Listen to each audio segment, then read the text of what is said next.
নমস্কার সুধী সুপ্রিয় দর্শক মণ্ডলী, ভোরের আলো ইউটিউব নিউজ চ্যানেলে আপনাদের সবাইকে স্বাগত। সুপ্রভাত। আজ 7ই জুলাই সোমবার। আপনারা দেখছেন ভোরের আলো ইউটিউব নিউজ চ্যানেলে আবহাওয়ার আপডেট।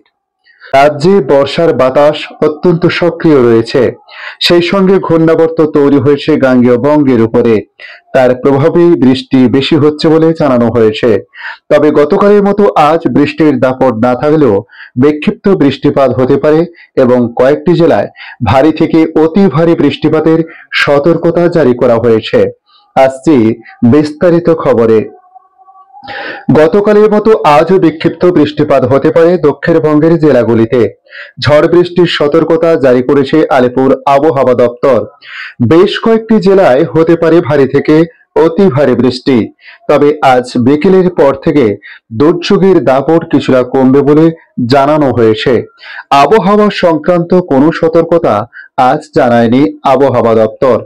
আপাতত আর জারি হচ্ছে না কোনো সতর্কতা। রাজ্যে বর্ষার বাতাস অত্যন্ত সক্রিয় রয়েছে, সেই সঙ্গে ঘূর্ণাবর্ত তৈরি হয়েছে গাঙ্গেয় বঙ্গের উপরে। তার প্রভাবেই বৃষ্টি বেশি হচ্ছে বলে মত আবহাওয়াবিদদের।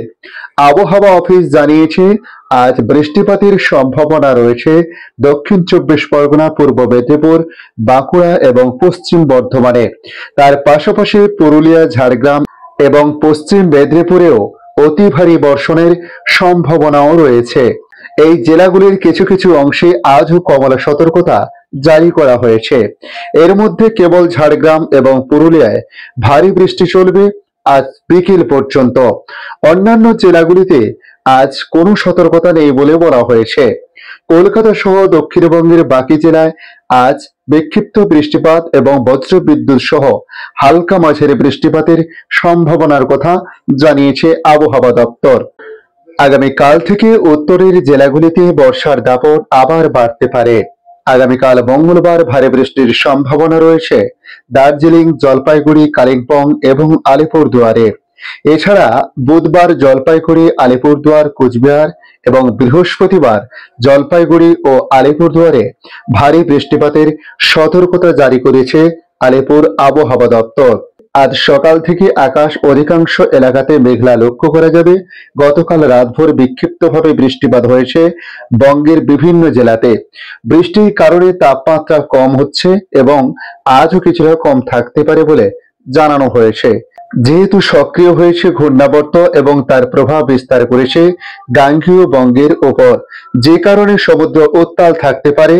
তাই আজ বিকেল পর্যন্ত মৎস্যজীবীদের সমুদ্রে যেতে বারণ করা হয়েছে। আর এই পর্যন্ত। পরবর্তী আপডেটের জন্য আমাদের এই ইউটিউব নিউজ চ্যানেলটিকে সাবস্ক্রাইব করে রাখবেন, তার পাশাপাশি বেল চিহ্নতে হিট করবেন। এবং যদি ভিডিওর কোনো অংশে আপনাদের কিছুটা উপকারী বা ভালো লেগে থাকে, অবশ্যই একটি লাইক করতে ভুলবেন না। ধন্যবাদ।